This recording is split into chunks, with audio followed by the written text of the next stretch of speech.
Bom, gente, no nosso último encontro, a gente finalizou concordância, né? Eu pedi até que vocês pesquisassem, dessem uma lida aí, só que eu disse a vocês que ainda ia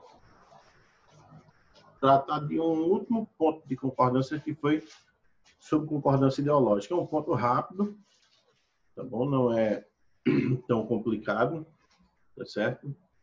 Então, a gente vai tratar dele hoje, desse ponto hoje, para encerrar de vez este conteúdo. Certo? Então,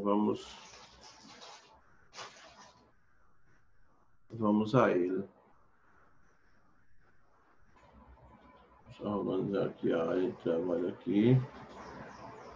Participantes aqui do lado. Opa. Dá um bate-papo aqui também. Legal.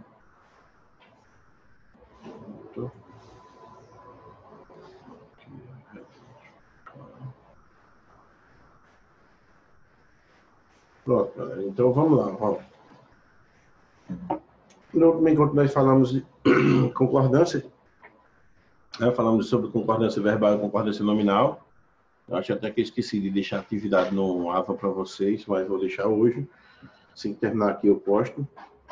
E hoje a gente está finalizando, na verdade. No último encontro falamos sobre verbal, concordância verbal, e aqui agora a gente vai fazer um apanhado de tudo, porque essa concordância ideológica envolve todo o processo de concordância, não só concordância nominal, como também concordância verbal, tá certo? Então, levando em consideração o conceito geral de concordância, tá certo? Que é, na verdade, a relação adequada em termos de flexão entre nomes na concordância nominal, que vai levar em consideração a flexão de gênero e número, tá certo? E na condição verbal, quando o verbo se adapta ao sujeito, flexionando em pessoa e número, tá bom? Isso seria o conceito geral. A concordância ideológica é toda essa concordância que a gente falou, só que trata-se, na verdade, de uma relação, tá certo? Que vai ser feito com a ideia, tá certo? É só no âmbito semântico, tá certo? O âmbito semântico leva a essa compreensão. No âmbito gramatical, e aí a gente vai tratar de dois tipos de concordância, sempre a gente vai tratar de dois tipos de concordância, né? Então, esses dois tipos são a concordância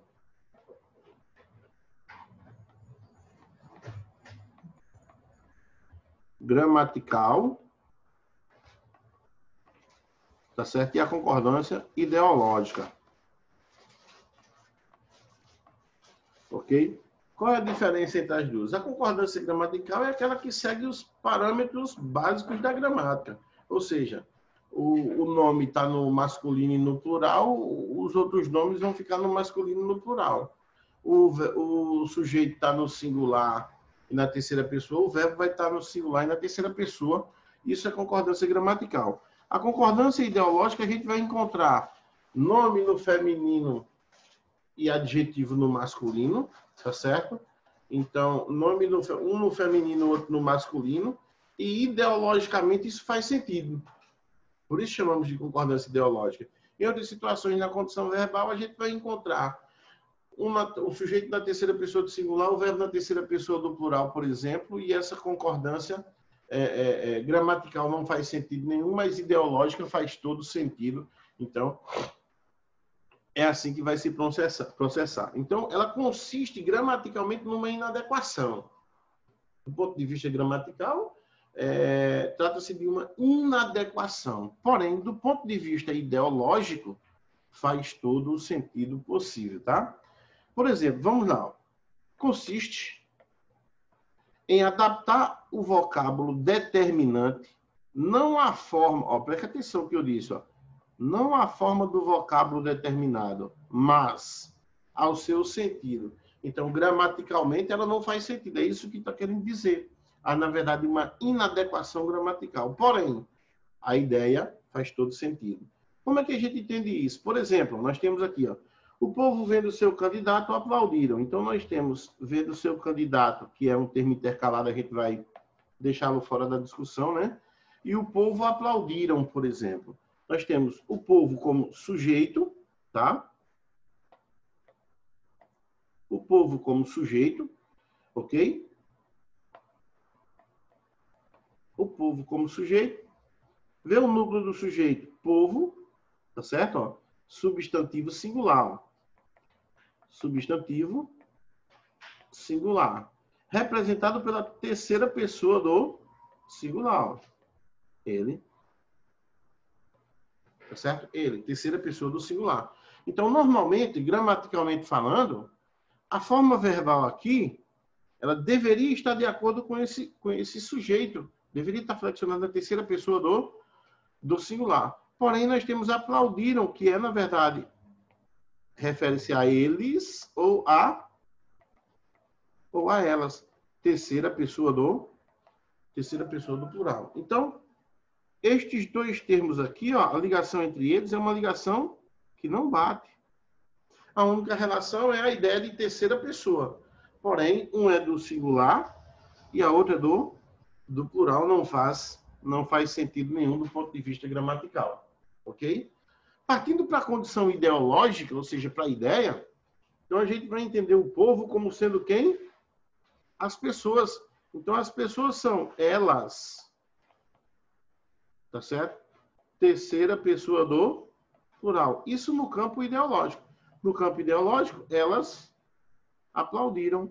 Terceira pessoa do plural. Então, concordância perfeita.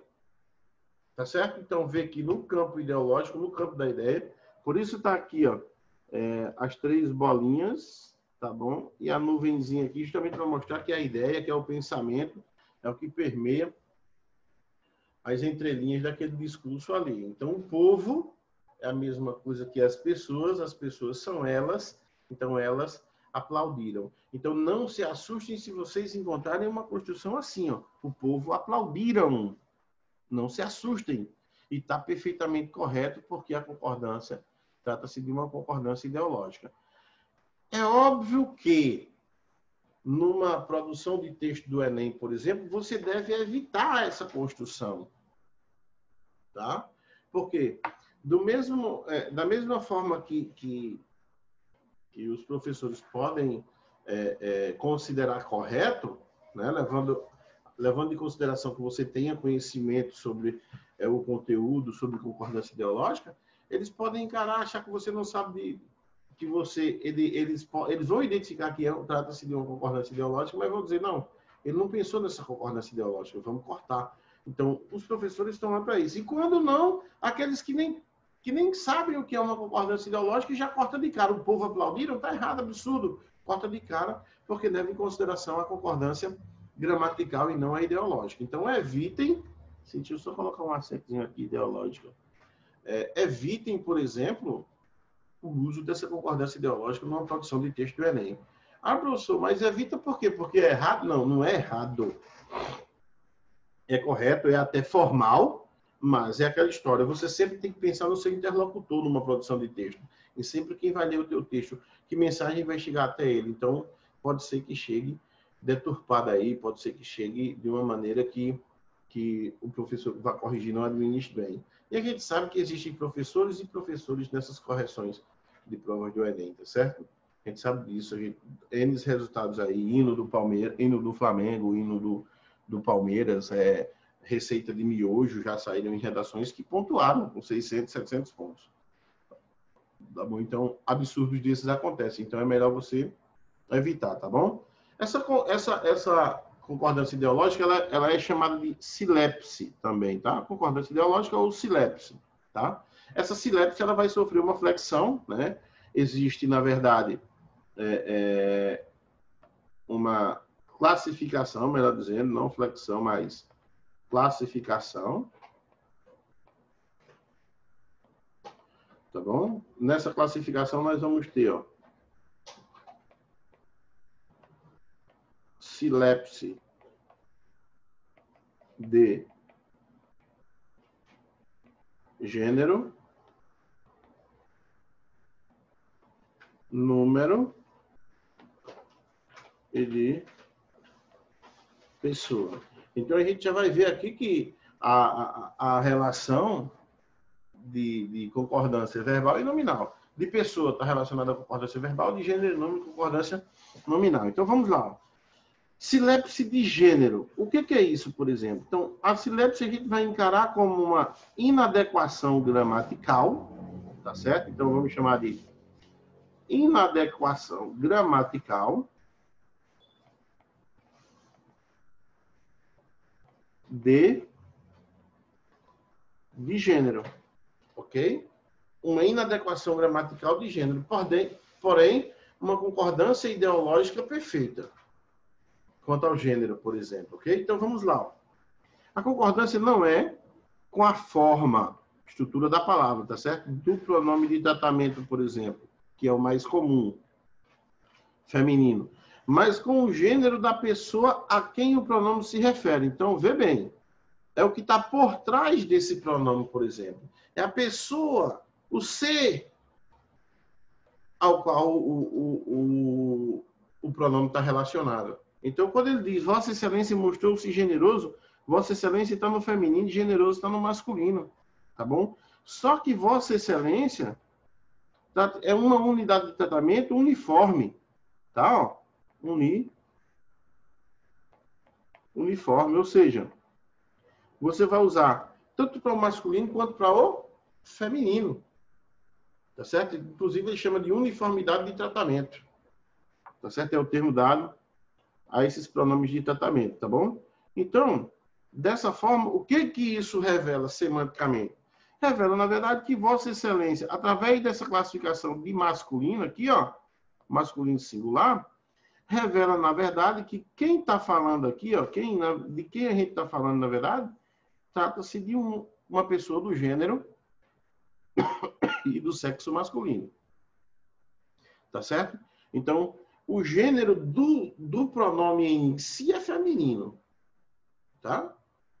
A flexão do pronome em si, feminino. Vossa Excelência, feminino. Porém, por se tratar de uma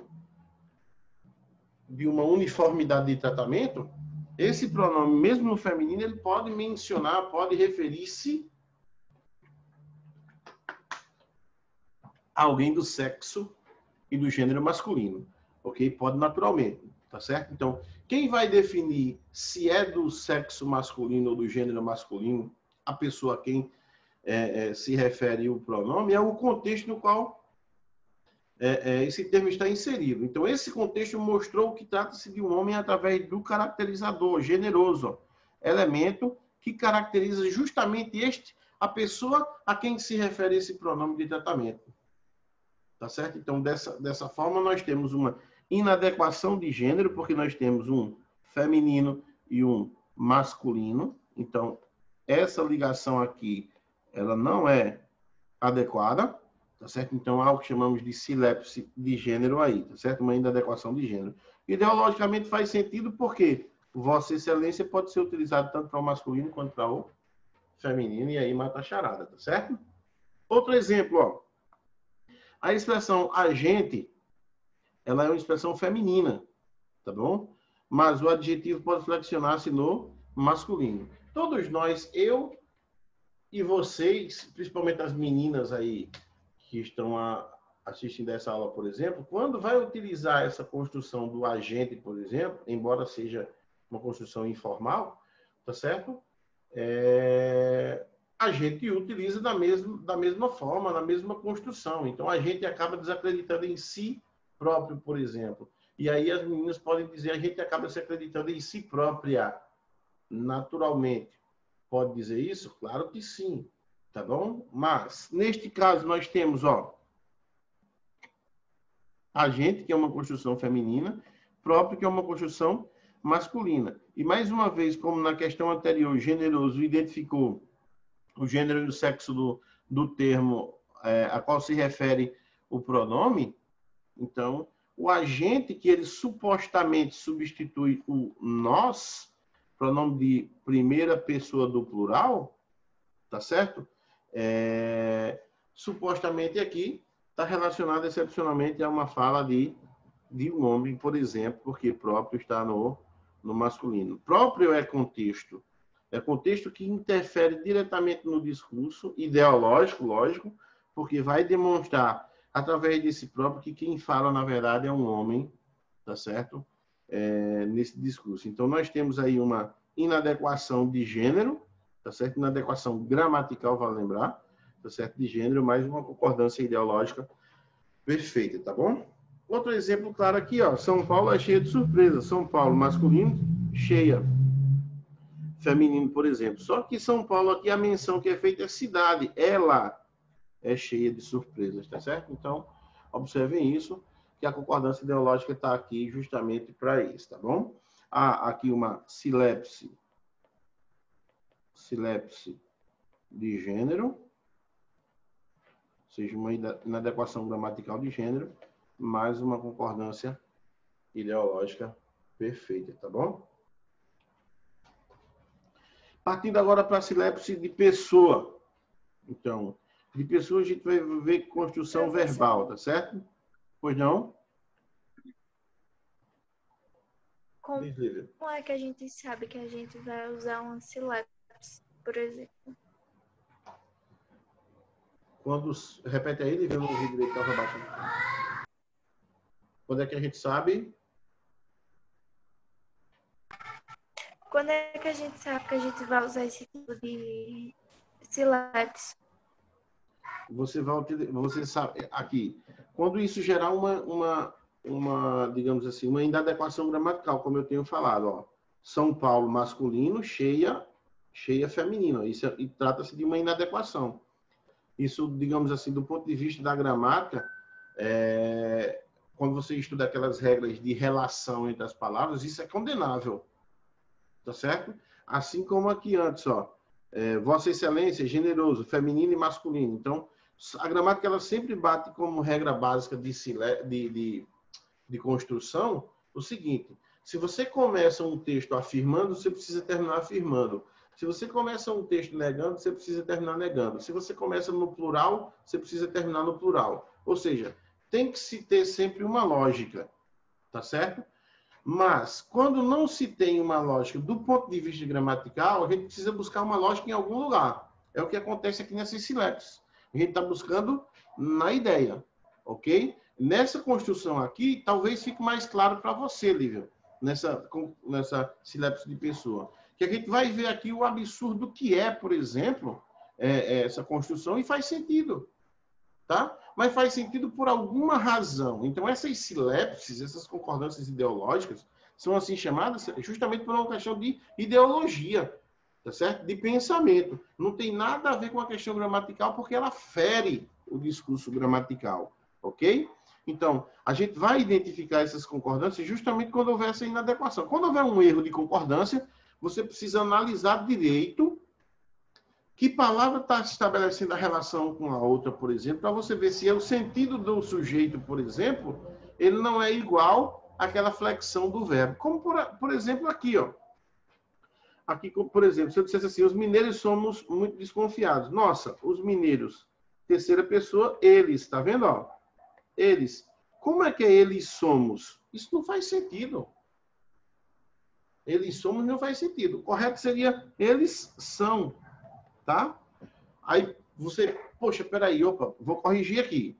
Mas peraí. Tenha calma, vamos pensar. Nós estamos utilizando essa frase aqui para transmitir uma mensagem, certo? Alguém produziu esse texto, certo?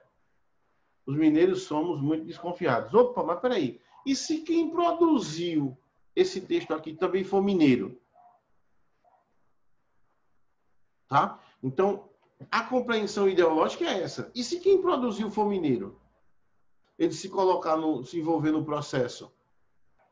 Então faz sentido. Nós, mineiros, somos muito desconfiados.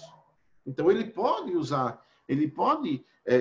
fazer uso dessa construção. Os brasileiros somos trabalhadores. Os paraibanos somos espertos. Então quem falou no discurso é paraibano, quem falou no discurso é brasileiro. Tá certo? Então vê que, às vezes, esses erros, entre aspas, que a gente observa em discursos, por exemplo, ele pode ser uma casca de bananas aí na compreensão e numa prova, por exemplo. Por quê? Porque, na verdade, pode se tratar efetivamente, única e exclusivamente, de uma silepse, de uma concordância ideológica. E aí é onde a gente precisa estar ligado na interpretação, no entendimento da frase, tá? Quando ele diz aqui, os mineiros somos, é porque ele que falou, ele que produziu o discurso, também é mineiro, tá certo? Então, ele está usando esse discurso de terceira pessoa, tá certo? Justamente para, digamos assim, dar ao texto um ar de impessoalidade, tá certo? É o que a gente deve, inclusive, fazer na redação de texto do Enem, usar a terceira pessoa, tá bom? Então, ele usa esse discurso aí. Só que ele precisa deixar claro para o interlocutor dele que quem fala também é mineiro. Aí, por isso que ele vai e apela aqui, ó, para a primeira pessoa, tá certo? Então, é meio que isso. É meio que um mineiro falando sobre os mineiros, tá? Um brasileiro falando sobre os brasileiros, um paraibano falando sobre os paraibanos. É meio que isso. Não assume a responsabilidade de fato, mas se coloca naquela situação, né? Se projeta naquela situação. Então, é meio que isso. A compreensão é fácil nesse sentido, se a gente interpretar. Se a gente não interpretar, a gente vai considerar um erro. Pode ter certeza disso. Então, ó, essa silepse de pessoa, ela ocorre quando há uma discordância, preste atenção, ó, entre o sujeito e a pessoa verbal, certo? Normalmente, o emissor se inclui num sujeito da terceira pessoa do plural, eles, tá vendo? Ó, foi o que aconteceu aqui, ó, eles, os mineiros. Então, o cara se incluiu nessa situação, fazendo a flexão verbal na primeira pessoa do plural, nós. Foi o que foi feito aqui, ó. Nós somos. Então, quem falou também é mineiro. Então, é muito comum esse uso, alguns jornalistas, ou melhor, deveria ser comum no meio jornalístico. Não o é. Tá certo? Esse uso ele acaba sendo incomum. Só quem faz uso dessas silepses, e principalmente dessas silepses de pessoa aqui, são editores, tá certo? De novelas, de filmes, de jornais, é quem fazem uso. Alguns pouquíssimos apresentadores de jornais, tá certo? Aqueles que lidam bem com a língua portuguesa. Os demais não fazem uso. Poucos são, inclusive, os professores que fazem uso dessa silepse. Eu, particularmente, quase não uso. Eu uso vez por outra quando eu me lembro. Tá bom? Mas é um uso bem interessante, formal até, digamos assim, e pode gerar problemas de compreensão? Claro que sim, porque as pessoas não estão acostumadas, não estão preparadas, não foram preparadas para isso. A gente é preparado de acordo com a regra, nunca com as exceções, tá? Então é isso. A disparidade que há aqui, ela é uma disparidade de pessoa, e aí eu chamo a atenção de vocês para uma coisa, tá certo? A disparidade é de pessoa, tá bom? Mas o número é o mesmo, ó, eles, plural, somos, plural, tá? Número mesmo, disparidade apenas de pessoa. Porque quando for de número, vai ser a mesma coisa, a disparidade vai ser só de número, a pessoa vai ser a mesma, tá bom? Então, aqui o número é o mesmo, é um sujeito de plural, nós temos um verbo de plural, o que mudou foi que o primeiro é de terceira pessoa do plural e o verbo é de primeira pessoa do plural, tá? Já na de número, aqui nós vamos para a condição inversa, tá certo? Que a gente tratou agora há pouco, ainda envolvendo sujeito e verbo, ó. Ocorre quando o sujeito é uma palavra no singular, tá bom? Que transmite uma ideia de coletividade, havendo uma discordância gramatical entre o sujeito e o verbo. Então, mais uma vez, a discordância gramatical, porém, a ideologia, ela é perfeita, tá bom? Então, vamos lá. Ó. Como assim? Então, se liga. O povo, que é aquele primeiro exemplo lá, ó. O povo, plural, ele. Então, nós temos, ó, ele, terceira pessoa do plural, tá? Terceira pessoa do plural, tá bom? Sujeito. Correram. Eita, perdão. Ele, terceira pessoa do plural, é absurdo aqui. Terceira pessoa do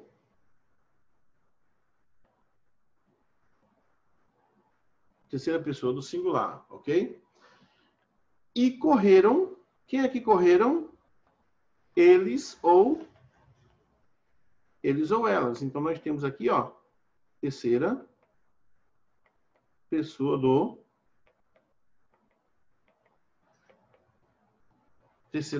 plural, ok? Então, veja que, ó, entre os dois aqui, ó, há uma diferença, tá certo? Há uma diferença. Terceira pessoa do singular, terceira pessoa do plural. Então, a diferença que há tá aqui, ó. Tá? Se liguem aqui, ó.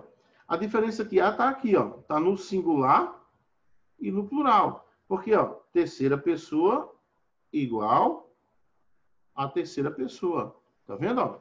Então, a condição de pessoa, ela é igual. O que muda aqui, o que é diferente aqui entre os dois é apenas o número.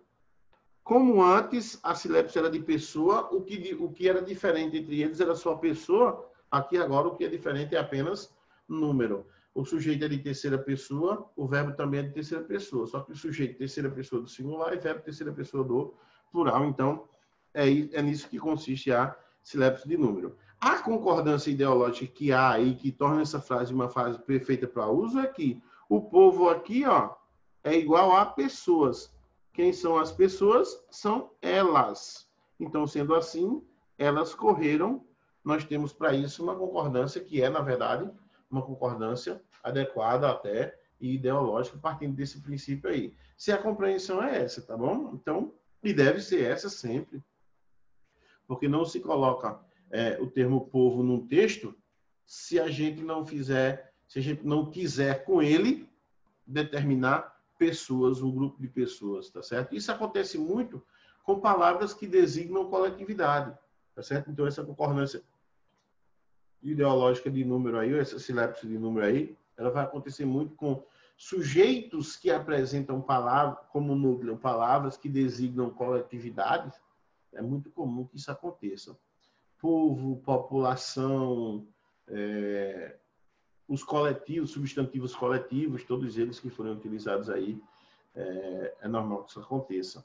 A classe, se eu disser a classe, tá certo? Participaram da atividade, tá correto, porque é a classe de alunos, tá bom? Então, é assim que funciona, tá? Então, galera, é isso. Com isso, a gente termina essa parte de concordância verbal, né? Concordância ideológica, tá bom? A gente finaliza todo o conteúdo de concordância verbal, tá certo? E aí eu pedi para vocês, em casa, para vocês pesquisarem sobre... Deixa eu só encontrar aqui rapidinho, tá? Para que vocês pesquisassem... Segundo ano, máximo... Cadê aqui? Eu pedi que vocês pesquisassem sobre termo regente e termo regido, tá certo? Porque aí o próximo conteúdo da gente vai ser regência verbal e nominal, tá certo? Regência verbal e nominal. Eu quero com isso que vocês me respondam. Eita, nós, ó, já ia entregando o jogo aqui, ó. Que vocês me respondam as páginas 25 e o praticando das páginas 26 a 27. Ok? Então, a atividade de vocês dessa semana vai ser, ó, deixa eu anotar aqui na frente aqui. A atividade de vocês vai ser, ó, anotar aqui, ó. Atividade. Opa.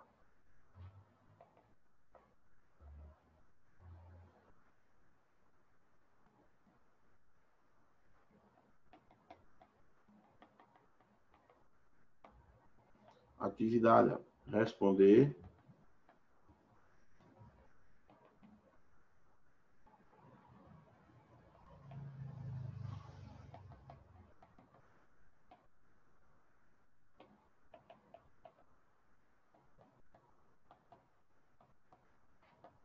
Das páginas 25, é um deles, página 25, tá certo? O outro, praticando.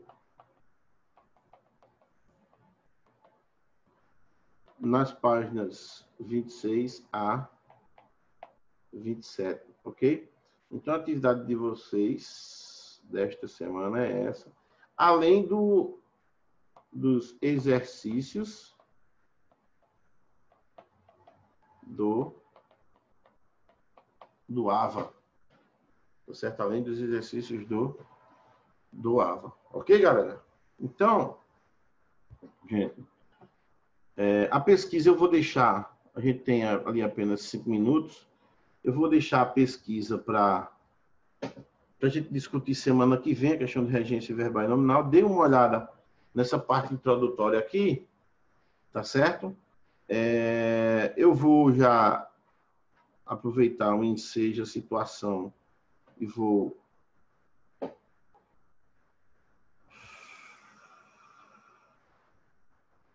marcar aqui a atividade de vocês.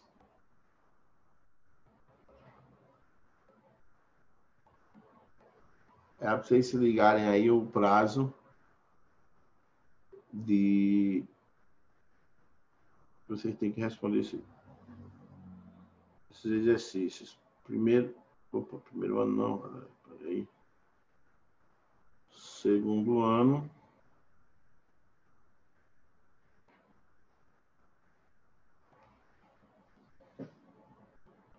O segundo ano, preste atenção aqui, ó.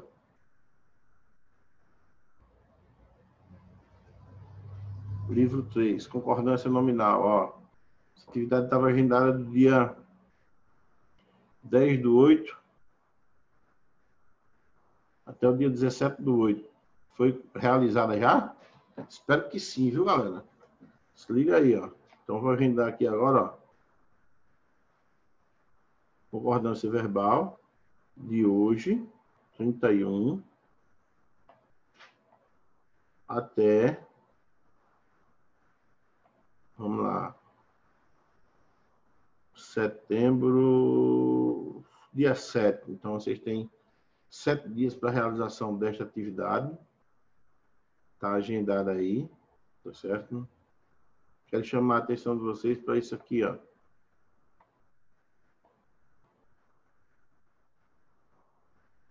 Peraí,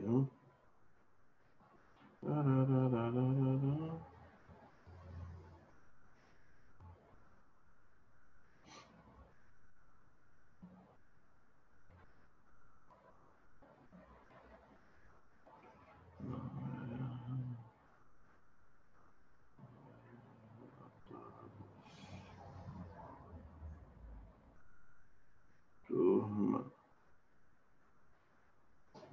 segundo ano.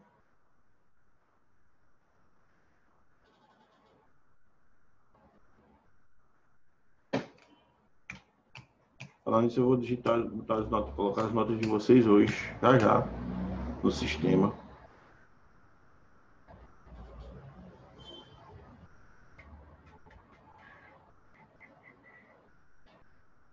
Alguém ainda está assistindo essas videoaulas do AVA?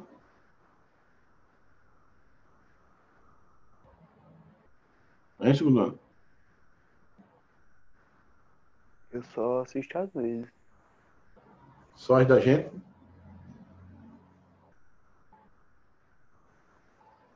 Não, eu só assisto às vezes.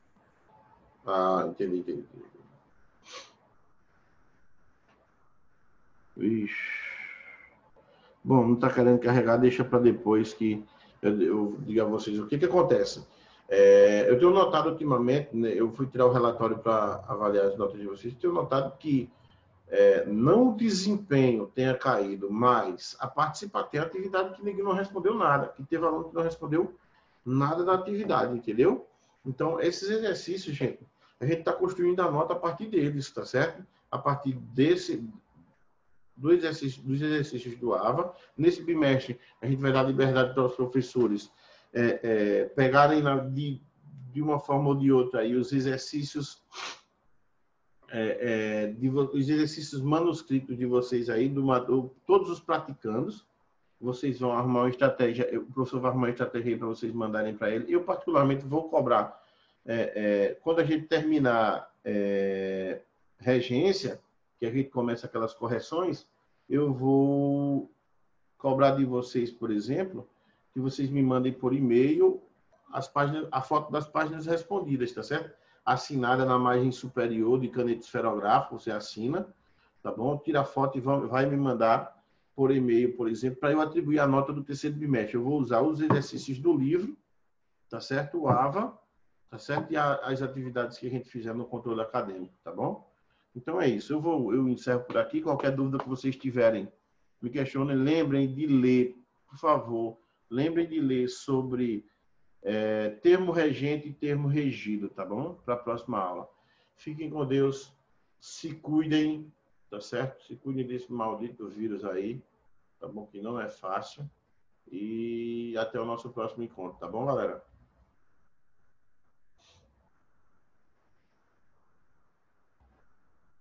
Tchau, tchau, gente. Fui.